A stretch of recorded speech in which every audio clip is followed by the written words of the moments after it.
नमस्कार प्यारे साथियों, मैं मोनू चौधरी। ज्योग्राफी की इस ऑनलाइन जर्नी में आपका हार्दिक स्वागत है।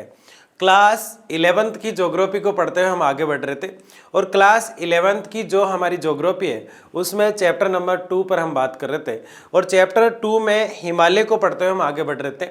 मैंने आपको बताया कि हिमालय हमारा सबसे कठिन भाग माना जाता है पढ़ने की दृष्टि से, क्योंकि कई बार इसे नदियों के हिसाब से भी बांटा जाता है, कई बार इसे ऊंचावच के आधार पर भी बांटा जाता है, कई बार भारत के जो स्टेट लगते हैं इससे उस हिसाब से भी बांटा जाता है। तो अलग अलग तरह को लेकर कन्फ्यूज़न भी थोड़ा थोड़ा क्रिएट होता है।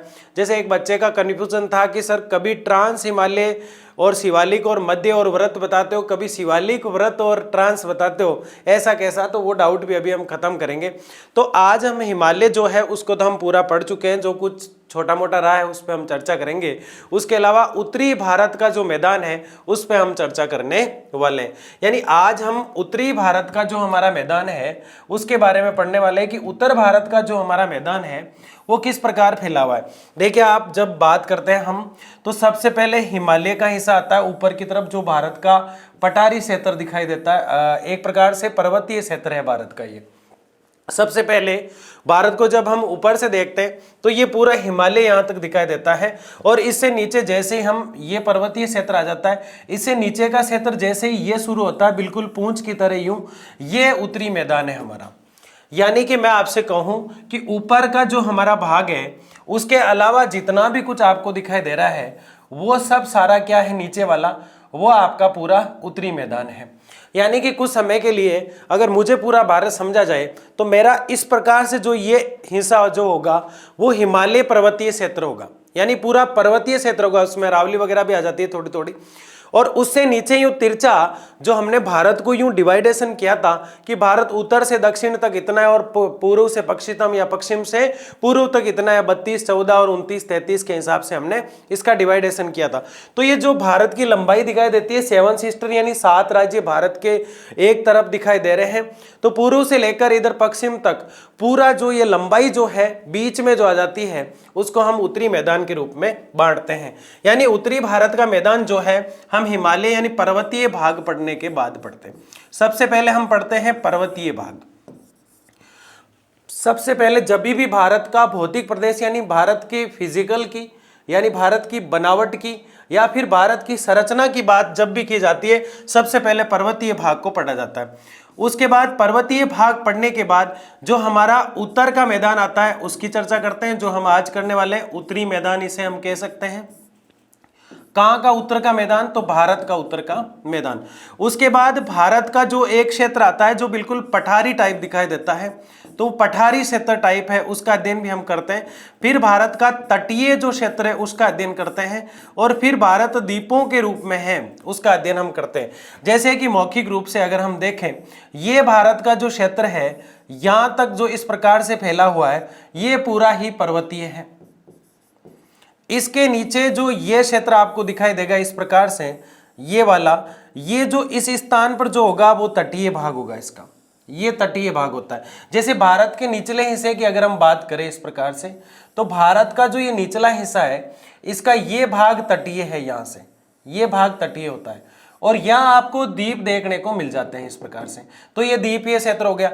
ये जो भाग अंदर का है ये तटीय के बिल्कुल सटा हुआ और द्वीपों से बिल्कुल अलग दिखाई देने वाला ये पूरा पठारी क्षेत्र है, यानी पठारी पठार है। इसके अलावा ऊपर के भाग की अगर हम बात कर रहे थे तो यहाँ पे एक प्रकार से पूरा हिमालय छाया हुआ था और ये जो क्षेत्र खाली खाली यहाँ दिखाई दे रहा है जो इस प्रकार से फैला हुआ है वो उत्तर का हमारा मैदान है। तो उत्तर का मैदान इतना डिफिकल्ट नहीं है जितना हमने देखा कि बाकी जो क्षेत्र है भारत का वो हमें हार्ड दिखाई देता है। तो उत्तर के मैदान को पढ़ने से पहले हमें यह पता होना चाहिए कि ये जो हम पढ़ रहे हैं उसका सेकंड जो है उस प्रकार से इसका डिवाइडेशन करते हुए हम चलते हैं। अब देखिए, पर्वतीय क्षेत्र, उत्तरी मैदान वाला क्षेत्र, पठारीय क्षेत्र, तटीय क्षेत्र और द्वीपीय क्षेत्र, इनमें ये चार जो नीचे हमें दिखाई दे रहे हैं वो बहुत छोटे रूप में है, जबकि हिमालय जो है वो इस पर्वतीय क्षेत्र में आता है। हिमालय जो है वो इस पर्वतीय क्षेत्र में है और इस पर्वतीय क्षेत्र में हिमालय को हम पढ़ते हैं। अब हिमालय कई बार क्या होता है, इस प्रकार से माना हिमालय है तो कई बार नदियों के हिसाब से उसको यूं बांट दिया जाता है कि ये नदियां निकलती है, इस हिसाब से इसका डिवाइडेशन कर देते हैं। जैसे नेपाल हिमालय, कुमायूं हिमालय, वैसे भी इसका डिवाइडेशन होता है। एक इसका नदियों के आधार पर ना होकर ऊंचा बच यानी ऊंचा नीचा कहां से दिखाई देता है उस हिसाब से हो जाता है। और वो मैंने बताए थे, वो आपको 4 प्रकार बताए थे कि यानी ऊंचावच के आधार पर हिमालय को 4 प्रकार से बांटा गया है, लेकिन हमारी पुस्तक में हिमालय को स्टेट के आधार पर 5 भागों में बांटा गया है। इन दोनों को हम साथ लेकर चल रहे थे, अब ये 4 प्रकार जो है इसमें लेकर एक अशोक कुमार देवासी जो राजस्थान का बच्चा है उसको एक डाउट था, और उसका जो डाउट क्या था कि मैंने बताया कि जैसे कि मैं हूं और मेरा बैक का हिस्सा दिखाई नहीं देता है, यानी बैक मेरा दिखाई नहीं दे रहा है, जो हिमालय का हिस्सा हमें दिखाई नहीं देता वो ट्रांस हिमालय है। और ये वनस्पति रहित है, मतलब वनस्पतियां बिल्कुल नहीं है, जीव जंतु बिल्कुल नहीं है, सिर्फ पहाड़ी एरिया, ठंड का माहौल है और ज्यादा -डिग्री सेल्सियस तक तापमान यहाँ रहता है, इसलिए जीव जंतु बर्फ के अंदर वनस्पति वगैरह बहुत कम देखने को मिलती है। और इसके जस्ट फिर मैंने आपको बताया था कि पीछे जो दिखाई नहीं देता है, यानी भारत से देखने पर जो दिखाई नहीं देता है वो ट्रांस हिमालय होता है। उसके बाद ये एरिया, जैसे मेरे बॉडी को माना जाए हिमालय, तो ये जो एरिया होगा ये शिवालिक एरिया होगा, शिवालिक। लेकिन इसको हम बांटेंगे ना, जब देखना आप किस तरह से दिखाई देता है, क्योंकि हिमालय को इस प्रकार से देखा जाता है, यूं इस प्रकार से 1 2 3 और 4 फेज के अंदर देखा जाता है। फिर मैंने आपको बताया कि ये जो क्षेत्र होगा इस प्रकार से शिवालिक ये हो गया, तो ये मध्य क्षेत्र बताया था मैंने हिमालय का, जो इस प्रकार से दिखाई देता है। अब मैं बॉडी से जो डिवाइडेशन मध्य बताने के बाद जो उठा हुआ हिमालय होता है और जो दिखाई नहीं देता वो तो ट्रांस है, और जो उठा हुआ भाग है वो इसका वृद्ध भाग है, मध्य के बाद वृद्ध यानी बड़ा भाग है इसका। अब ट्रांस हिमालय, शिवालिक हिमालय और मध्य हिमालय और वृद्ध हिमालय को अगर हम बांटना शुरू करते हैं तो सबसे लास्ट में आता है शिवालिक। पढ़ना शुरू करते हैं, क्योंकि शिवालिक से ही भारत के मैदान शुरू हो जाते हैं, उत्तरी मैदान जो भारत के हैं वो शिवालिक पर्वतों से, तो इसको कहा जाता है कि शिवालिक जो गिरिपद है, गिरिपाद भी कहा जाता है इसको। तो गिरिपाद का मतलब होता है, गिरि का मतलब होता है पर्वत, और पर्वत की जो तलहटी होती है या पर्वत का लास्ट हिस्सा जो होता है जहां से पर्वत एंड पे आ जाता है, उस हिस्से से ही पर्वत का गिरिपाद क्षेत्र शुरू हो जाता है। तो वहां से हमारा उत्तरी का भारत का मैदान शुरू हो जाता है, यानी उत्तरी भारत का मैदान। यानी मैं आपसे कह रहा हूं कि ट्रांस हिमालय जो है वो सबसे लास्ट में है, यहाँ पे ट्रांस, ये ट्रांस है क्योंकि यहां से दिखाई नहीं देगा। शिवालिक यहां है, मध्य जो है इस स्थान पर होगा, और यहां हमारा वृद्ध हिमालय होगा अगर इसको नहीं रखे तो। यानी 4 स्टेप करने आपको, शिवालिक, वृद्ध, मध्य और ट्रांस। अब देख लो आप, शिवालिक जो है अब दिखाई देने में तो शिवालिक, यहाँ आप सोचो कि सर बैक वाले को पहला माने तो शिवालिक दूसरे नंबर पे आ रहा है, इधर से शिवालिक तीसरे नंबर पे आ रहा है। ये तो मैंने आपको ऊंचा कितना है, दिखाई कैसा देता है, इससे आपको ये पता चल गया कि ट्रांस दिखाई नहीं देता है। अब बताओ, ट्रांस दिखाई नहीं दे रहा तो इनमें से सबसे उबड़ा हुआ भाग कौन सा दिखाई देगा, लंबा लंबा सा ये भाग दिखाई देगा, तो शिवालिक को हम नीचे मान लेते हैं। तो अगर आपसे पूछे एग्जाम में, और कई बार पूछा गया है कि उत्तरी भारत का मैदान कहां से शुरू होता है, तो आंखें बंद करके जवाब देने हैं लाडले, सीधा सीधा सिंपल सवाल है ये तो, शिवालिक गिरिपाद से, यानी कि शिवालिक जो पहाड़ियां हैं उनका अंतिम छोर, पहाड़ों की तलहटी या पहाड़ों का निचला हिस्सा गिरिपाद के नाम से जाना जाता है, और वहां से ही हिमालय की क्या होती है, खत्म हो जाता है हिमालय, और उत्तरी भारत का मैदान शुरू हो जाता है। तो इस प्रकार से हम इसको पढ़ने का कार्य करते हैं, इस प्रकार इसको देखा जाता है। इसके अलावा एक महत्वपूर्ण चीज और आती है यहाँ पे। आज हम उत्तरी भारत का मैदान जब पढ़ेंगे तो सबसे पहले जो चीज हमें देखनी पड़ेगी, वो जो चीज है वो इसका एक महत्वपूर्ण हिस्सा है, और महत्वपूर्ण हिस्से को पढ़ने के लिए हमारा पूरा ही डेडिकेशन इस पे होना चाहिए।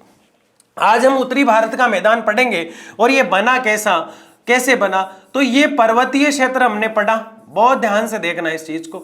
ये पर्वतीय क्षेत्र हमने देखा, और ये जो पर्वत होते हैं इस प्रकार से, ये लहराते हुए लंबे से वलित टाइप होते हैं। किस प्रकार से होते हैं, वलित टाइप।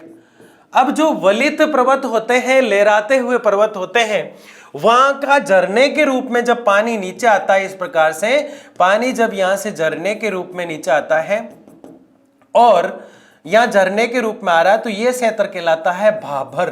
क्या कहलाता है ये क्षेत्र? भाबर क्षेत्र कहलाता है। जब पानी झरने के रूप में नीचे आ रहा है और नदी का रूप ले रहा है, किसका रूप ले रहा है? नदी का रूप ले रहा है। बस इतना याद रखें कि बहुत बड़े बड़े पर्वत है। क्या है लाडले? बहुत बड़े बड़े पर्वत है और वहां से पानी आ रहा है। वहां से क्या आ रहा है? पानी आ रहा है। और पानी जैसे ही नदी का रूप लेना शुरू करता है वो क्षेत्र भाबर प्रदेश कहलाता है। कई जगह इसको इस तरह भी लिखा रहता है, भाबर, ऐसे, है ना। तो ये तो कोई कंफ्यूजन वाली बात नहीं। एक गाइड, सिर्फ एक गाइड चला करती है जो बहुत पहले चला करती थी, A.L. भल्ला की। उसके अंदर इसको भाबर लिखा हुआ है। क्या लिखा हुआ है? भाबर। तो आपको कंफ्यूज नहीं होना है इसमें, भाबर, भाबर और भाबर, है ना। तो ये तीनों एक ही चीज है। जहां से नदी चलना शुरू करती है और वहां से आगे जैसे ही ये नदी चल के आगे जाने की कोशिश करती है तो इन पर्वतों के जो कंकड़ है, क्या है भाई? पर्वतों के जो कंकड़ है वो किसी ना किसी रूप में यहाँ साथ आ गए थे और आकर यहाँ इकट्ठे होते रहे, आकर यहाँ पे इकट्ठे होते रहे और ये इकट्ठे होते गए और यहाँ जैसे ही इस नदी का बनना शुरू हुआ, जैसे ये नदी आगे बढ़ने लगी और जैसे आगे बढ़ना इसने शुरू किया तो ये जो कंकड़ थे इसमें नदी लुप्त दिखाई देने लग गई। क्या? गायब हो गई, दिखाई नहीं दे रही नदी, है ना। इस क्षेत्र को तराई क्षेत्र के नाम से जानते हैं, तराई क्षेत्र। दो चीजें आपके समझ में आ चुकी है। पर्वतों से जब झरना बहता हुआ नदी का रूप लेता है, झरना क्या होता है? पानी गिरना पर्वत से, है ना। और जहां गिरता है जलप्रपात बन जाते हैं, उसको क्या कहते हैं? जलप्रपात। तो झरने से जलप्रपात जैसी क्रियाएं बनती है। उसके अलावा जैसे ही पानी नदी का रूप लेना शुरू करता है वैसी लाडली क्या बन जाती है? नदी बनना शुरू हो जाती है। और नदी जैसे ही कंकड़ों के अंदर जाती है तो वो क्षेत्र कहलाता है तराई क्षेत्र। तो भाबर और तराई आपको याद होना चाहिए। अब नदी ने कर दिया भाई चलना शुरू। अब नदी ने क्या कर दिया? चलना शुरू कर दिया। नदी इस प्रकार चल रही है, तैरने का मन हो रहा है ना, मछली पकड़ने का मन हो रहा है ना। नदी आगे जा रही है और आगे जाते जाते एक दिन ऐसा आया कि नदी 12 मासी तो चलने वाली है, 12 महीने तो चलती है, लेकिन कभी कभी इसमें पानी का स्तर कम हो जाता है और यहां से जो ये क्षेत्र है ये सूखना शुरू कर देता है। क्या शुरू कर देता है? ये क्षेत्र सूखना शुरू कर देता है भाई। क्या शुरू कर देता है? सूखना शुरू कर देता है। यहां से सूख जाता है और यहां से सूख जाता है, ये यहां से सूख जाता है। अब जहां से ये क्षेत्र सूखा है उस क्षेत्र को, मतलब वहां की मिट्टी हो गई और जो मिट्टी हुई उस मिट्टी का उपजाऊपन इतना शानदार होता है, इसलिए उस क्षेत्र को कहते हैं खादर क्षेत्र। क्या कहते हैं? खादर क्षेत्र। ठीक है भाई, बहुत अच्छी बात है, खादर क्षेत्र कहलाता है। लेकिन कभी कभी नदी इस स्थान तक आ जाती है, आगे नदी चल रही है, फिर बढ़ गई नदी, फिर ऐसे चलने लग गई। ठीक है, कभी कभी नदी इसी स्थान तक आ गई और इस खादर क्षेत्र से आगे कोई और क्षेत्र आपको बनता हुआ दिखाई दे रहा है। जैसे कि इस खादर क्षेत्र में नदी यहां तक गई तो यहां तक कोई क्षेत्र बन गया इस प्रकार से, यहां तक बाहर की तरफ क्षेत्र बनना शुरू हो गया। तो बाहर की तरफ जो क्षेत्र बना है, ये बाहर वाला जो क्षेत्र आपको दिखाई दे रहा है, इस क्षेत्र को हम बांगर के नाम से जानते हैं। बांगर, ये भी उपजाऊ है, बांगर भी, बांगर क्षेत्र भी क्या है? उपजाऊ है। तो सबसे पहले जैसे ही पर्वतों से नदी निकली तो वो जो क्षेत्र था वो भाबर के नाम से या भाबर के नाम से जाना गया, और फिर जैसे ही कंकड़ों के बीच घुसी तो तराई क्षेत्र के नाम से जाना गया, और जैसे ही आगे जाके कुछ आगे बहाव के रूप में चलती रही और कुछ जगह खाली होती रही सूखने के कारण, मिट्टी जो है पहाड़ों से आ रखी थी। मिट्टी कहां से आ रखी थी? पहाड़ों से आ रखी थी। तो ये जैसे ही सूखा वहां क्षेत्र तो वो मिट्टी जम गई, तो वो क्षेत्र कहलाया खादर क्षेत्र। वो क्षेत्र क्या कहलाया? खादर क्षेत्र। और आगे जाके नदी मान लो और ज्यादा बढ़ती है तो एक तो नदी के जस्ट पास में मैदान बनता है, वो खादर का क्षेत्र है। एक नदी कभी कभी ज्यादा उफान लेके बहुत दूर तक चली जाती है, और जब दूर तक जाती है और वापिस सूखती है तो खादर से आगे जो मैदान बनता है वो बांगर है। और यह मिट्टी कौन सी होगी जिसका नाम हम बार बार लेते आए हैं? जल के कणों के साथ कुछ कंकड़ आ जाते हैं, जल अपना लोड लेकर चलती है तो जलोढ़ मिट्टी होती है। कौन सी होती है भाई? जलोढ़ मिट्टी। कितनी शानदार मिट्टी है ना, जलोढ़ मिट्टी होती है इस क्षेत्र में, है ना। अब यहां लिखा है, इसका मतलब यहां बीच में नहीं है, इन क्षेत्रों में, है ना, जलोढ़ मिट्टी। ठीक है, अब नदी जो है जैसे जैसे आगे गई और यहां आ गया समुद्र, यहां क्या आ गया भाई? महासागर आ गया, समुद्र आ गया। क्या आ गया यहां पे? समुद्र आ गया। अब इस समुद्री क्षेत्र में जैसे ही नदी आगे की तरफ जा रही है तो यहां नदी का पानी कुछ कुछ इकट्ठा हो जाता है, इस क्षेत्र में यूं इकट्ठा हो जाता है पानी, और ये इकट्ठा होना ही डेल्टा कहलाता है। डेल्टा। कितना शानदार है। तो इस प्रकार से जो है हम क्या देखते हैं? पर्वतीय मैदानों का अध्ययन करते हैं। देखो पर्वतीय मैदान आपका 60% क्लियर हो गया, मैं तो कहता हूं 80% हो गया। फिर क्या रहा सर? फिर ये रहा कि अब इस पीपीटी को लिखित रूप में हमें देखना है कि वो क्या कह रही है, इसकी हाइट कितनी है, लंबाई कितनी है, ये आंकड़े भी उसमें लिखे जो हमें ज्यादा याद नहीं करने। ये चीज किताब में नहीं है, आपको रफली बना लेना है, कुछ याद नहीं रखना है। पर्वत से झरने के रूप में, जलप्रपात के रूप में नदियां निकली, और जैसे ही नदियां निकलना शुरू हुई वो क्षेत्र भाबर है, आगे जाके कंकड़ों में लुप्त हो जाती है, गायब हो जाती है, तराई क्षेत्र है, और फिर आगे जाके नदी चली जाती है, कुछ जगह सूखी हुई मिट्टी दिखाई देती है तो वो खादर प्रदेश है। कई बार नदी उफान पे आकर बहुत आगे तक तिरछी साइड में दोनों तरफ चली जाती है, वहां जो खादर के आगे जो मिट्टी दिखाई देती है वो बांगर है। और जो ये मिट्टी होती है ये अधिकतर जलोढ़ होती है, क्योंकि जल के साथ कंकड़ वगैरह आए हुए रहते हैं, उनसे उपजाऊपन इसमें रहता है। और आगे जाके जहाँ नदियां एक साथ हो जाती है कई सारी और समुद्र में मिलने के लिए उत्साहित रहती है, वो क्षेत्र डेल्टा कहलाता है। बताओ किस किस के समझ में आ गया? वो हाथ यूं करके भेजेगा, है ना। ठीक है, आगे बढ़ते हैं। तो ये चीज आपने समझी, बहुत आसान थी। अब यहाँ कच्चारी मट्टी, रेगर मट्टी आदि कई प्रकार की मिट्टियां यहाँ पे हुआ करती है ना। आगे बढ़ते हैं। उत्तरी भारत का मैदान हम पढ़ रहे हैं और बेसिक चर्चा हमने सारी कर ली। देखिए उत्तरी भारत का मैदान सिंधु, गंगा और ब्रह्मपुत्र नदियों द्वारा बहाकर लाए गए जलोढ़ निक्षेप से बना है। कहां दिक्कत आ रही है? उत्तरी भारत का मैदान हम पढ़ रहे हैं। बताओ पर्वत खत्म होंगे तो मैदान शुरू हो जाएंगे। पर्वत जम्मू कश्मीर के नीचे आके उत्तराखंड के वहां से, जैसे आधा मध्य प्रदेश जो है उत्तरी मैदान का क्षेत्र है, आधा राजस्थान उत्तरी मैदान का क्षेत्र है, छत्तीसगढ़ का काफी हिस्सा। उत्तराखंड आएगा क्या?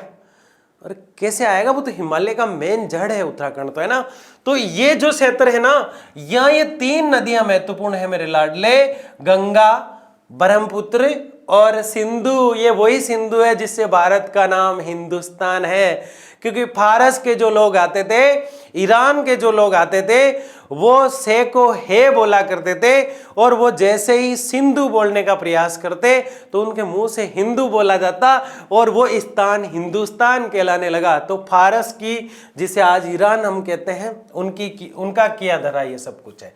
उत्तरी भारत का मैदान सिंधु, गंगा और ब्रह्मपुत्र नदियों द्वारा बहाकर लाए गए जलोढ़ निक्षेप से बना है। जलोढ़ निक्षेप वही कण है जो जल के साथ लोड होकर आ गए। ठीक है, सिंधु, गंगा, ब्रह्मपुत्र नदियों से बना है। आगे देखिए, इस मैदान की पूर्व से पश्चिम की लंबाई। अब इस जो मैप के अंदर जो दिशा होती है उसको लेके बड़ा कंफ्यूजन होता है। आप वीडियो कहां बैठ के देख रहे हैं, मैप वैसे ही सेट हो जाएगा। लाइफ में एक जगह सेट कर लो आप। जैसे कभी भी, जैसे मैं याद रखता हूं कि जैसे मैं पहले जहां पढ़ाया करता था वहां का मैप मैंने फिट कर रखा है कि वहां पश्चिम इधर है तो पूर्व इधर होगी। अब मैं जैसे पश्चिम इधर बता रहा हूं तो आपको कैमरे में उल्टी दिखाई दे रही है। आप इतना याद रखें, दो दिशाओं में तो कभी कंफ्यूज होता ही नहीं। ऊपर उत्तर होती है और नीचे दक्षिण होती है, और जहां सूर्य निकलता है नक्शे में उसका उल्टा हो जाता है। ठीक है ना, उसको पश्चिम करके चलना है। ठीक है, और भी कोई डाउट रहेगा तो इस पे हम और देखेंगे कभी। लगभग यानी उत्तर का मैदान जो है उसकी पूर्व से पश्चिम की लंबाई लगभग 3200 किलोमीटर है। यानी मैंने आपको भाबर, तराई, वराई जो क्षेत्र बताया था वो टोटल 3200 किलोमीटर तक चलता है। कितने किलोमीटर तक? 3200। इसकी औसत चौड़ाई 150 से 300 किलोमीटर है भाई, वर्ग किलोमीटर।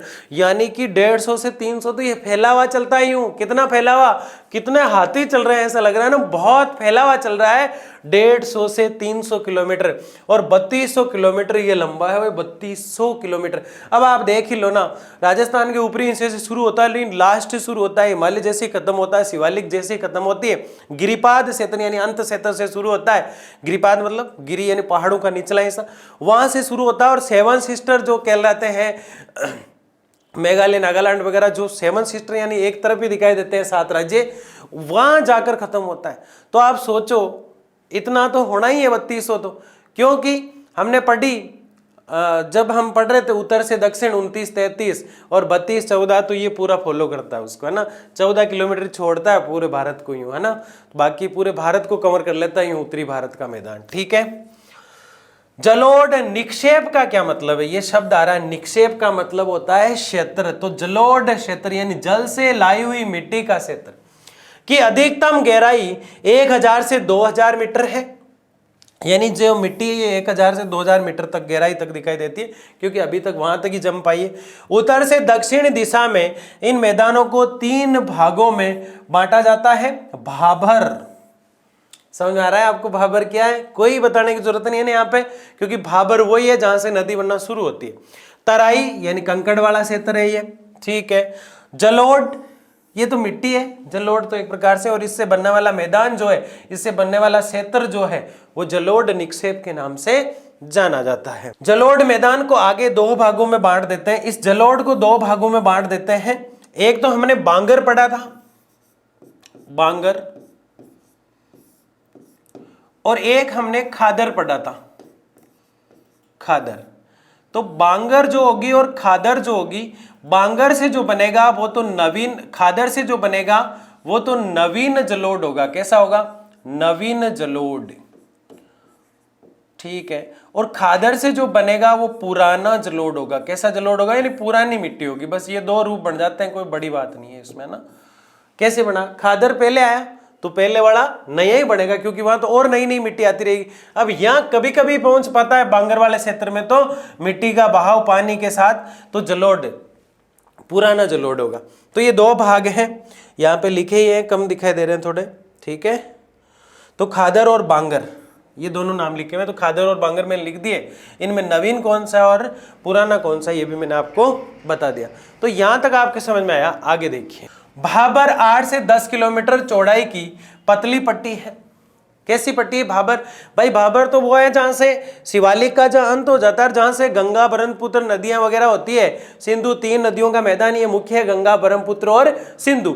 तो गंगा ब्रह्मपुत्र सिंधु का जहां से शुरुआत होती है वही क्षेत्र एक प्रकार से इनका उद्गम वाला क्षेत्र ही भाबर क्षेत्र कहलाता है। और ये 8 से 10 किलोमीटर चौड़ा होता है, चौड़ाई की पतली पट्टी होती है, बस पतले रूप में झरने के रूप में निकलती है पहले नदी, फिर कई चीजों को साथ ले लेती है। शिवालिक यानी हिमालय का लास्ट हिस्सा, फिर बार बार अब नहीं बताएंगे आपको, ये जो 1, ये 2, ये 3 और ये 4, ये ट्रांस हिमालय, ये वृद्ध हिमालय, ये मध्य हिमालय और ये शिवालिक, और यहां से जो क्षेत्र शुरू होता है, इस प्रकार से ये पूरा उत्तरी भारत का मैदान है। तो ये शिवालिक गिरिपाद यानी कि शिवालय हिमालय का पार्ट जो है वो जहां से खत्म होता है वहां से ही गिरिपाद यानी उसके अंत के समांतर, यानी वहां से जस्ट उसके बाद, तुरंत उसके बाद जो समांतर रूप में आगे चलता है, उसके परिणाम स्वरूप हिमालय पर्वत श्रेणियों से बाहर निकलती नदियां यहां पर भारी जलभार जैसे बड़े शैल और गोलासम जमा कर देती है और कभी कभी स्वयं इसी में लुप्त हो जाती है।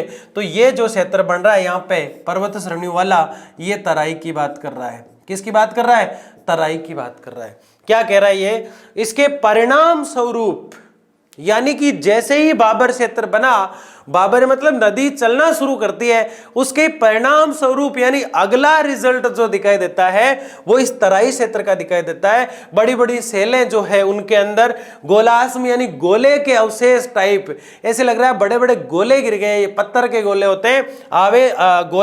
गोलासम मतलब गोले के अवशेष, पत्थरों के अवशेष वहां इकट्ठे हो जाते हैं और कभी कभी नदी वहां लुप्त हो जाया करती है और वो तराई क्षेत्र है।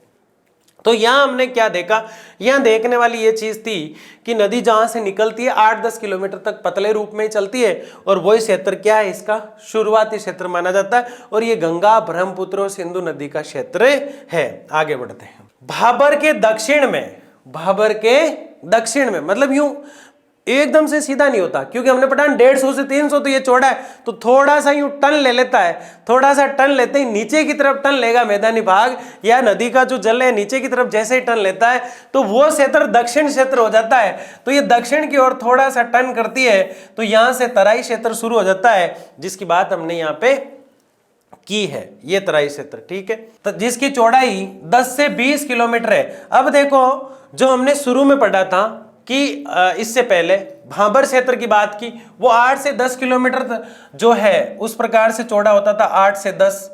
तो इसको आप बेसिक मान ले, ये 10 और ये 20, यानी कि अब जैसे ही हम देखेंगे, थोड़ा पीछे चल के देखते हैं हम जहां से हमने शुरुआत की थी, यहाँ पे सीधा सीधा आपको यहाँ लिख देना है जब आप बढ़ाए इसको, ये 10 किलोमीटर तक पतली पट्टी होती है, ये 20 किलोमीटर तक दिखाई देता है, आसानी से याद हो जाएगा 20 किलोमीटर। तो ये इस प्रकार से होता है, ये खत्म होने पर ये शुरू होता है, फिर आगे वाला खादर और बांगर। ठीक है, फिर आ जाइए अपने टॉपिक पे। तो 10 से 20 किलोमीटर है। भाबर क्षेत्र में लुप्त नदियां इस प्रदेश में, किस प्रदेश की बात कर रहा है ये? तराई प्रदेश की बात कर रहा है। किस प्रदेश की बात कर रहा है? तराई प्रदेश की। इस प्रदेश में धरातल पर निकलकर प्रकट होती है। किस पर निकलकर? धरातल पर निकट कर। अरे भाई जहां छुप गई वो तो भाबर है, जहां पे नदी जाके छुप गई वो भाबर है। वो क्या है?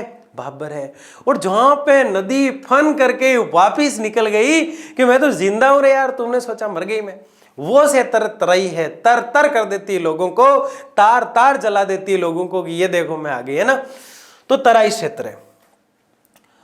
कौन सा क्षेत्र है? तराई क्षेत्र, जहां नदी वापस निकलती है यानी प्रकट हो जाती है। इस प्रदेश में धरातल पर निकलकर प्रकट हो जाती है, यानी नदी जो है वो धरातल पर प्रकट हो जाती है।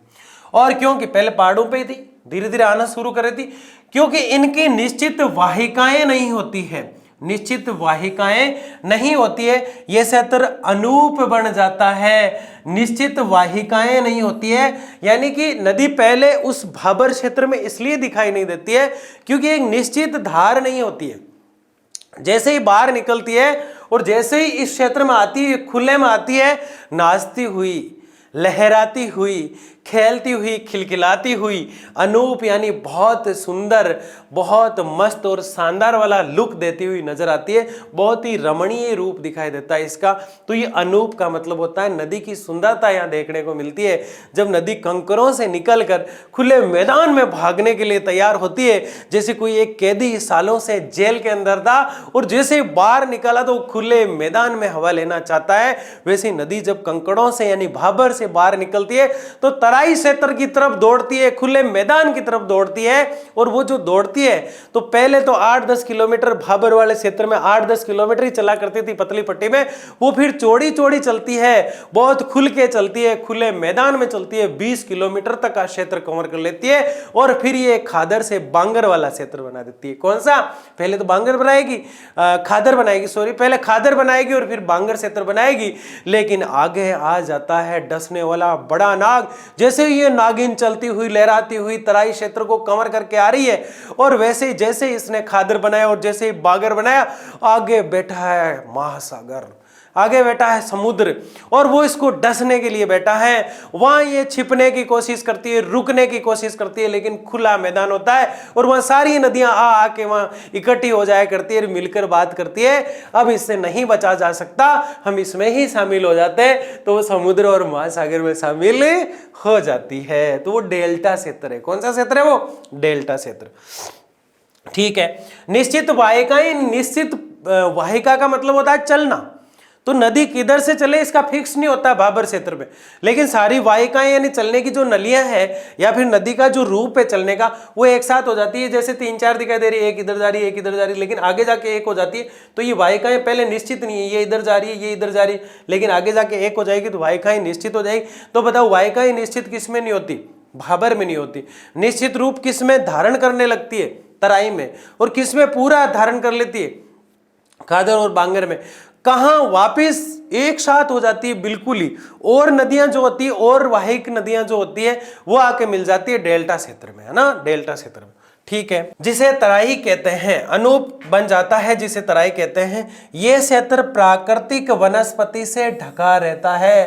भाई छोटी सी बात है, जहां नदियां हैं वहां तो प्राकृतिक वातावरण होगा ही, मस्त वाला वातावरण होगा ही, नदियां जाओगी।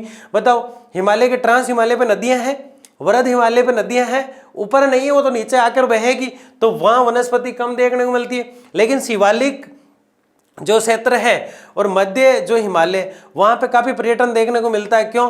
क्योंकि कुल्लू मनाली वगैरह सारे क्षेत्र, शिमला इमला सब उसमें आ जाता है, इन नीचे वाले दोनों में। तो यहाँ लोग रहना पसंद करते हैं, घूमना पसंद करते हैं, क्योंकि ये वनस्पति से ढके रहते हैं, बहुत प्यारा होता है यहाँ पे। ठीक है, विभिन्न प्रकार के वन्य प्राणियों का ये घर भी होता है। जंगलों ये पहाड़ी क्षेत्र हो जाता है पहले तो, और दूसरा वनस्पति इतनी हो जाती है, जंगल टाइप बन जाता है वहाँ पे, और हरियाली काफ़ी अच्छी हो जाती है। तो वन्य जीव भी वहाँ रहना पसंद करते हैं और मानव भी वहाँ घूमना पसंद करता है। अभ्यारण्य वगैरह इस क्षेत्र में बहुत ज़्यादा होते हैं। आगे बढ़ते हैं, बताओ समझ में आ रहा है कि नहीं आ रहा है? कमेंट और लाइक करते रहा करो ताकि पता चलता रहे कि बच्चों को काफ़ी अच्छे से समझ में आ रहा है। ठीक है, तराई से दक्षिण में मैदान है जो पुराने और नए जलोढ़ से बना है। तराई से दक्षिण में, पहले हम भाबर से दक्षिण में गए, फिर हम तराई से दक्षिण में गए। इसका मतलब ये कतई नहीं है कि हम पूरा दक्षिण कवर कर लेंगे, क्योंकि आगे तो पठारी क्षेत्र शुरू होने वाला है। कौन सा क्षेत्र शुरू होने वाला है? पठारी। और पठारी हम जैसे ही पढ़ेंगे तो भारत के तटों को हम देखेंगे। किसको देखेंगे? भारत के तटों को हम देखेंगे। भारत के तटों को हम देखेंगे तो तट बोलेंगे रे थोड़ा सा आगे देख ले भाई, द्वीप भी पढ़े हैं, द्वीप को भी पढ़ लो, तो आगे देखा जाता है इसको। तो और दक्षिण में गई है, पुराने और नए जलोढ़ से बना होने के कारण, पुराने और नए जलोढ़, एक डायग्राम बनाया था हमने पहले, बना होने के कारण बांगर और खादर कहलाता है। बताओ पहले कौन सा बनेगा? खादर, फिर कौन सा बनेगा? बांगर। ठीक है, तो ये एक नंबर पे ये बनेगा। ये आगे पीछे है तो इसका मतलब वहां भी आगे पीछे नहीं करना, किताब में आगे पीछे ही है, इसलिए मैंने आगे पीछे ही लिखा है यहाँ पे ताकि आपको बता सकूं, है ना। तो अब देख लेना आप इसको। इस मैदान में नदी की प्रौढ़ावस्था बनने वाली अपर्दनी और निक्षेपण स्थलाकृतियां हैं। ये कुछ समझ में नहीं आ रहा ना आपको, इसको समझते हैं। इस मैदान में नदी की प्रौढ़ावस्था, यानी अब भाबर और खादर में आता है तो नदी पुरानी टाइप होने लगी, जवानी के चरम पर है, जवानी का फाइनल स्टेप चल रहा है, प्रौढ़ावस्था। ठीक है, अब नदी जो है अपर्दनी और निक्षेपण स्थलाकृतियां बनाती है। अपर्दनी का मतलब होता है जहां मिट्टी दिखती है उसको काट देती है, वहां से कभी आगे जाती है कभी पीछे आती है। मिट्टी का अपर्दन यानी बहा कर ले जाना, और निक्षेपण यानी ऐसा क्षेत्र बनाती है और ऐसी स्थला करती है, यानी अलग अलग, कभी ऐसी आकृति बना दी, मान लो ऐसे नदी आ रही है इस प्रकार से, कभी इधर गई ऐसे, ऐसा आकृतियां बना देती है नदी। तो ये जो आकृतियां बनती है स्थल पर आकृतियां होती है, तो इन्हें स्थलाकृतियां बोलते हैं। इनके नाम होते हैं, जैसे एक तो बालू मिट्टी वाला क्षेत्र होता है तो बालू रोधी का बालू यानी पतली पतली मिट्टी जो होती है। विसर्प, ये जो दिखाई देती है ये विसर्प है। गोखूर झील और गुम्फित नदियां। अब देखो काफी नाम आपको दिखाई दे रहे हैं, यहाँ पे एक नाम ये दिखाई दे रहा है, एक ये दिखाई दे रहा है। इन दोनों को समझ लेते हैं पहले। बालू रोधी का क्या है? बालू मिट्टी जो होती है उसके कारण, बालू मिट्टी के कारण जो स्थल की आकृति बन जाती है वो बालू रोधिका कहलाती है। और कई बार नदी को बालू मिट्टी जो होती है ना, इतना बड़ा ढेर होता है कि उसको रौंद देती है, नदी को आगे नहीं जाने देती है, और वहां एक कट बन जाता है, तो बालू रोधिका कट कहलाता है। यानी बालू मिट्टी जो होती है उसने नदी को रोधा, मतलब रोका, तो बालू रोधिका। विसर्प यानी सांप की आकृति से नदी चलती है, तो वहां भी स्थल आकृति बन जाती है जब नदी सूख जाया करती है थोड़ी बहुत। गोखूर झीलें, ये जो इस प्रकार से नदी चली है लहरा लहरा के यूं, ये तो है विसर्प। लेकिन ये आकृति देखो, आपको गाय का जो नाखून जो होता है उसको खुर बोला करते हैं, तो गाय का जो खुर होता है ना वैसी झील बना देती है, और इसको कहते हैं गोखूर। इसको क्या कहते हैं? गोखूर झील। यानी गाय का जो खुर होता है, गाय का जो नाखून होता है पैर का, उस प्रकार की अगर आकृति बन जाती है, नदी बहाव में जाती है और फिर पानी सूख जाता है और वहां पानी भरा रह जाता है थोड़े दिन तक, तो वहां जो झील बनी है वो गोखूर झील कहलाती है। यानी कि गाय के नाखून के आकार का जो क्षेत्र बना है, पानी भरा हुआ है, गोखूर झील है। गुम्फित नदियां पाई जाती है। कौन सी नदियां? गुम्फित, यानी कि ऐसे लगता है गुफा के अंदर से नदी निकल गई, और जब ऊपर से कोई निकला तो ढा जब पता चला यार यहां तो नदी थी नीचे, गुम्फित नदी पाई जाती है। ब्रह्मपुत्र घाटी का मैदान नदियों, द्वीप और रोधिकाओं का बालू उपस्थिति के लिए जाना जाता है। ब्रह्मपुत्र घाटी तो बहुत फेमस है ना। यहाँ क्या है, नदी द्वीप देखने को मिलते हैं, बालू स्तूप जो ऊपर बात की वो सब कुछ यहाँ देखने को मिलता है। आगे बढ़ते हैं। यहाँ ज्यादातर किस क्षेत्र की, उत्तरी मैदान की बात कर रहे हैं। नाम 5 याद रखना है। कितना दूर तक चल रहा है, 10 और 20, 2 आगे वाले याद रखना है बस, और कुछ नहीं। आगे देखो, लंबा कितना 3200, चौड़ा कितना 150 से 300 बस। उत्तरी मैदान है ना, जहां ज्यादातर क्षेत्र में समय समय पर बाढ़ आती रहती है और नदियां अपना रास्ता बदलकर गंपित वाहिकाएं यानी छुपने वाली वाहिकाएं बन जाती है। उत्तर भारत के मैदान में बहने वाली विशाल नदियां अपने मुहाने पर विश्व के बड़े बड़े डेल्टाओं का निर्माण करती है। अब ये डेल्टा आ गया ना, जिसका हमें इंतजार था। देखो सबसे पहले क्या आया, पर्वत, यहां से बहा झरना, इस प्रकार से ये झरना बहा, झरना, और झरना जो है वो बहा, तो यहां जैसे ही नदी ये रूप ले रही है नदी बनने का, इस प्रकार से इन वाहिकाओं के रूप में यहां जो ये क्षेत्र बना है, इस क्षेत्र को हम भाबर के नाम से जानते हैं। भाबर क्षेत्र, भाबर क्षेत्र। अब जैसे ही नदी आगे जाने की कोशिश करिए यहाँ पे, लेकिन यहाँ पे कुछ कंकड़ है, यहाँ पे क्या है, कुछ कंकड़ पत्थर है, और इन कंकड़ पत्थरों के कारण नदी इनमें छुप जाया करती है, तो ये होता है तराई क्षेत्र। कौन सा क्षेत्र होता है, तराई क्षेत्र, ठीक है।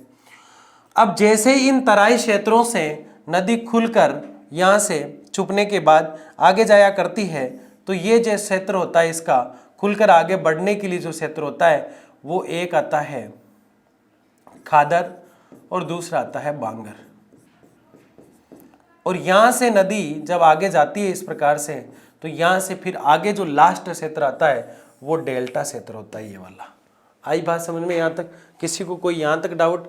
यानी कि भाबर, तराई और फिर खादर, और फिर इस प्रकार से खादर में नदी खुल के बहती है, तराई में चलना शुरू करती है। ऐसा मत करना कमेंट आप कि सर आपने कहा तराई में नदी तो उफान की तरफ जा रही है, वहां से तो वो खुल के चलना शुरू करती है। नदी बनना कहाँ से शुरू करती है, भाबर से। चलने का प्रयत्न और खुले में दिखाई कहाँ देती है, तराई में। खुलकर जाकर मैदान कहाँ बना देती है, तो आगे जो खादर और बांगर होते हैं वहां पे। मेरे हिसाब से इसमें कंफ्यूजन नहीं होना चाहिए, फिर भी होगा तो देखेंगे। समुद्र तल से औसत ऊंचाई 50 से 100 मीटर है, कोई इंपॉर्टेंट चीज नहीं है ये। सामान्य तौर पर ये एक सपाट मैदान है, सपाट दिखाई देता है, यहाँ पर्वत बहुत कम देखने को मिलते हैं। हरियाणा और दिल्ली राज्य सिंधु गंगा नदी तंत्रों के बीच जल विभाजक रेखा है। हरियाणा और दिल्ली के बीच जल विभाजक रेखा मानी जाती है। आगे देखते हैं।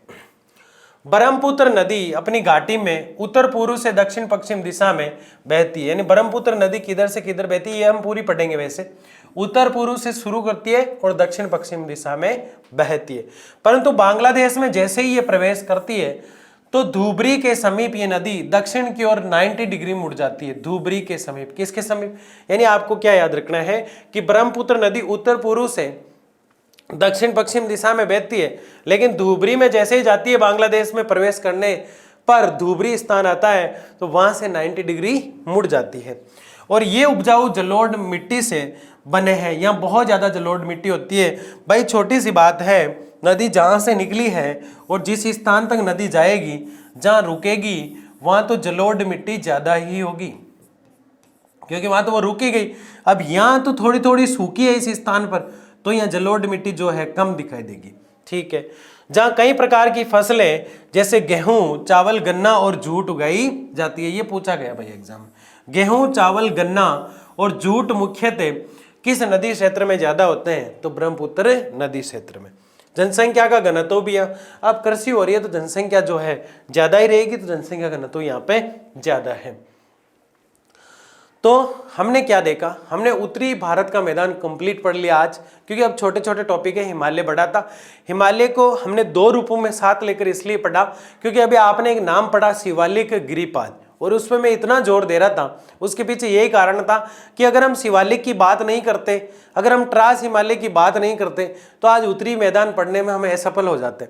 इसलिए मैंने कहा कन्फ्यूजन कहाँ होता है, मैंने उस चीज को पकड़ा कि वास्तव में शिवालिक के एंड से उत्तरी मैदान शुरू कहाँ होता है, पहला कन्फ्यूजन तो यहीं क्रिएट हो जाता है। तो मुझे जैसे कि कुमायूं अरुणाचल हिमालय पढ़ाते हुए सारे हिमालय के पार्ट जो एनसीईआरटी में अपनी किताब में वो पढ़ाते हुए मुझे ये भी बताते हुए चलना है कि ट्रांस, मध्य, व्रत और शिवालिक क्या है। अब मैंने वह लास्ट में बोला ट्रांस, लघु, ट्रांस, मध्य, तो आप फिर कहेंगे सर आपने ऐसे कैसे मिक्स में बोल दिए।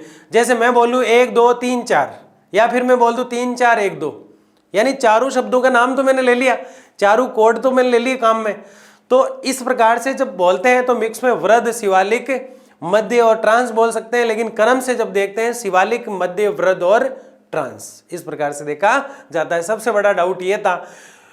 वीडियो को अच्छे से देखना है, लेक्चर को अच्छे से समझना है, कोई भी डाउट हो नो डाउट बिल्कुल आराम से पूछना है और बेशर्ते हर वीडियो को देखा करो, मस्ती से पढ़ा करो, किसी भी प्रकार का कोई भी डर नहीं रखना है। हम बहुत अच्छा करने वाले हैं।